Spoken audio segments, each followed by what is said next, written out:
اللهم اجعلنا من المستغفرين. قولوا آمين رب العالمين.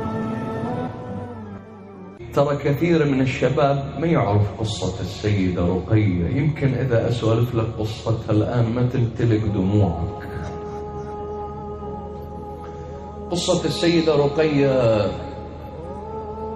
قصة جدا حزينة جدا، أكثر مما تتصور.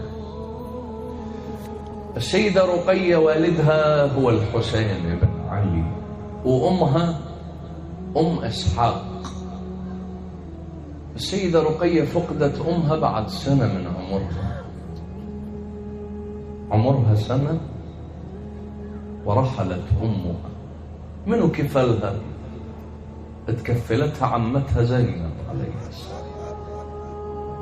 هذا كثير منكم ما يدري. هي ولدت سنة 57 للهجرة، يعني عمرها في سنة مقتل الحسين 4 سنوات. عاشت السيدة رقية بين والدها الحسين وبين عمتها زينب، فقلبها تعلق بمن؟ تدري البنية إذا فقدت أمها قلبها يتعلق بمن؟ يتعلق بأبوها. فكانت السيدة رقية عليها السلام ما تنام إلا بحجر الحسين، إلا بحضن الحسين. إذا حان وقت الصلاة تقول أبا أنا الذي أفرش لك سجادة صلاتك. فالحسين يبتسم يقولها افعلي بنتي، فتفرش له السجادة. يوم كربلاء السيدة رقية انتظرت الحسين، ما اجى الحسين ابدا. وهي بالخيمة دخل الشمر ودخل غلامه. فببراءة الأطفال، طفلة بريئة عمرها 4 سنوات، قالت للشمر، قالت له يا عم أتعرف أين أبي الحسين؟ ما تعرف شنو الموضوع. فالشمر قال للغلامة، قال له اضربها. غلام الشمر انكسر قلبه ما قدر، قال يدي لا تطاوعني على ضربها.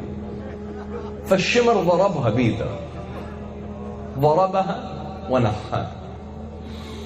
زينب عليها السلام جمعت الأطفال كلهم ومن ضمنهم السيدة رقية. فالسيدة رقية علمت أن أباها قتل، صارت تبكي على أبيها وتنادي وأبتاه وحسينا ومظلوما. فسمعها واحد من الواقفين على السبي قال لها اسكتي يا ابنة الخارجي. قالت أبا يا حسين أتقبل أن يقال لي ابنة الخارجي؟ فهذا من حقد ضرب السيدة رقية وقعها من على الناقة.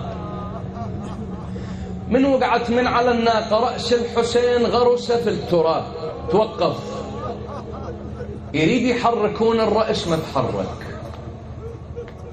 اجى الحادي إلى الإمام السجاد قال له شنو الموضوع؟ الرأس توقف فجأة. قال لهم أكو طفلة من أطفال الحسين وقعت. رجعوا يدورون على الطفلة. نعم زينب ما تمالكت، لأن زينب هي كفيلتها، هي ربتها.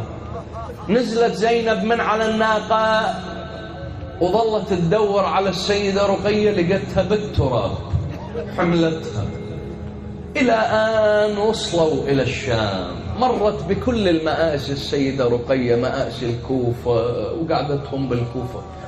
قلت لك قصة كلش محزنة يعني بهالطفلة هذه.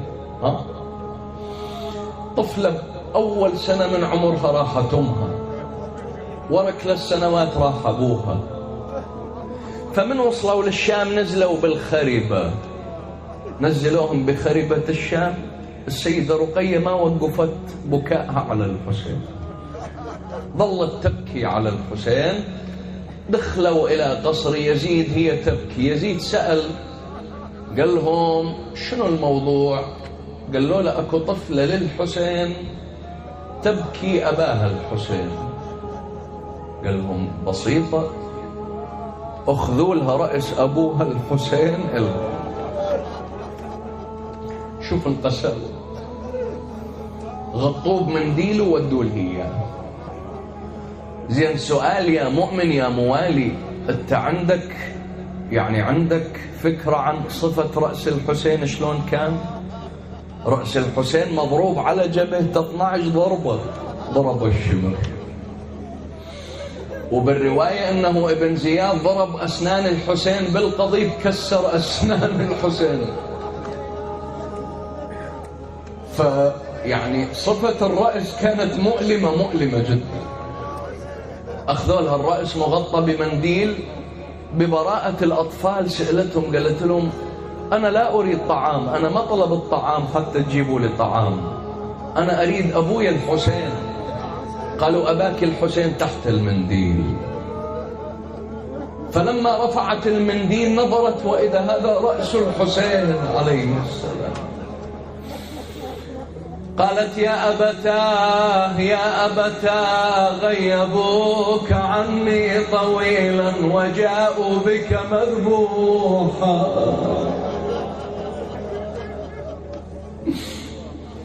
زين قلبك يتحمل بعد لجمة؟ أول من مات على الحسين هي السيدة رقية عليها السلام. أول إنسان مات على الحسين.